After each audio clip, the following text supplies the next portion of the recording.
જય Shri Krishna બધાઈને. Son of Gujarati ચેનલમાં આપ સૌનું સ્વાગત છે. આજે આપણે બટેટા પૌવાની રેસિપી બનાવીશું.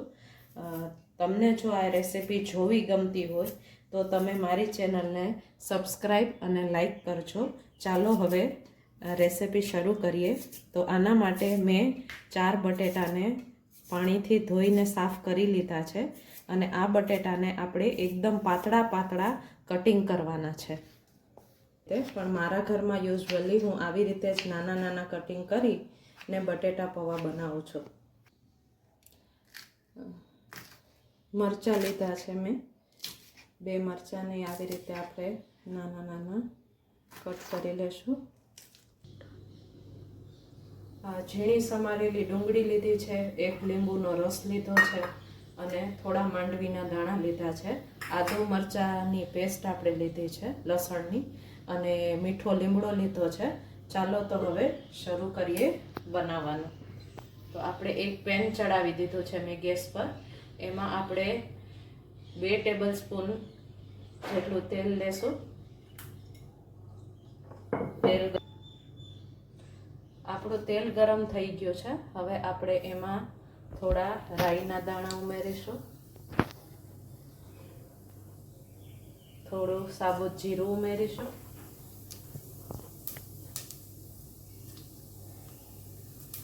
½ ટીસ્પૂન જેટલી હિંગ ઉમેરીશું,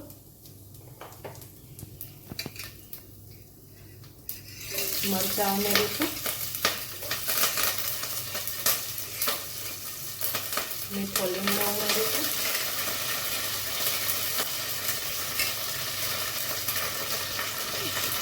આપણી રાઈ જીરું બધું ચટકી ગયું છે. તો હવે આપણે આમાં માંડવીના દાણા ઉમેરી દઈશું.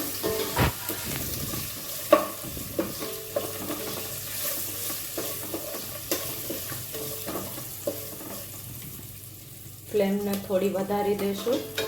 આપણા માંડવીના દાણા થોડા શેકાઈ જાય અથવા તળાઈ જાય એ પછી આપણે તેમાં ઝીણી સમારેલી ડુંગળી ઉમેરશું.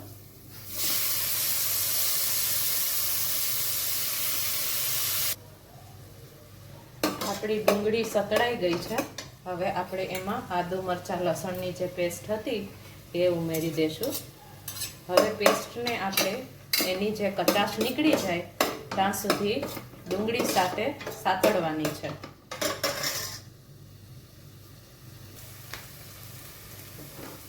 સ્વાદ પ્રમાણે આપણે મીઠું ઉમેરવાનું છે. થોડી હળદર ઉમેરી દેશું, ½ ટીસ્પૂન જેટલી. હવે સારી રીતે આપણા મસાલાઓ આપણે ચડે ત્યાં સુધી 1 મિનિટ પૂરતા હલાવી લેશું.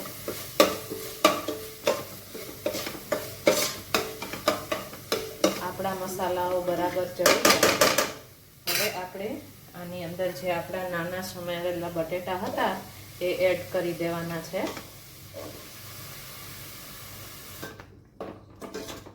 આપણા બટેટા આપણે બાફ્યા નથી, કાચા જ લીધા છે. એટલે હવે આપણે આ બટેટાને પકાવશું.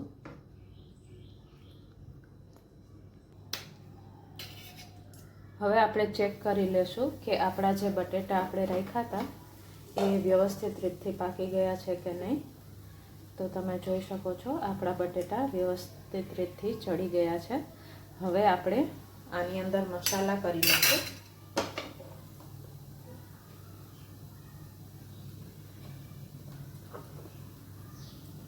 આપણે 3 ટેબલ સ્પૂન ધાણા જીરું એડ કરીશું. હું 3 ટેબલ સ્પૂન જેટલી રેડ ચીલી પાવડર એડ કરું છું. તમે ઓછું તીખું ખાતા હોય તો થોડો ઓછો એડ કરી શકો. આપણે પૌવામાં નાખવાના છે એટલે થોડું મીઠું ઓછું પડશે, એટલે હું 1/2 ટીસ્પૂન જેટલું મીઠું વધારે એડ કરું છું. તમે તમારા સ્વાદ પ્રમાણે એડ કરી શકો છો. હવે 1 લીંબુનો રસ છે એ હું આની અંદર એડ કરી દઈશ. અને હવે આપણે એડ કરશું પૌવા. જે ચોખાના પૌવા આપણે માર્કેટમાં મળે છે એને એક પાણીએ વોશ કરી અને મેં રાખી દીધા હતા. હવે આપણે ધીરે ધીરે એડ કરી દઈશું. એક વખત મસાલાને થોડા મિક્સ કરી લઈએ.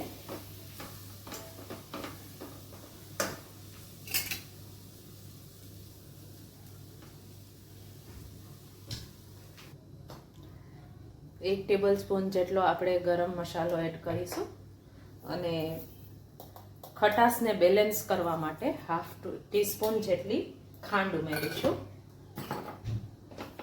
બધા મસાલાઓને આપણે હલાવી લેશું. તો આપણા એકદમ ઓછા તેલમાં એકદમ હેલ્ધી અને બાળકોને ખૂબ પસંદ આવે એવા એકદમ સ્વાદથી ભરપૂર છૂટા છૂટા બટેટા પૌવા એકદમ તૈયાર થઈ ગયા છે. હવે આપણે એને પ્લેટિંગ કરી લેશું.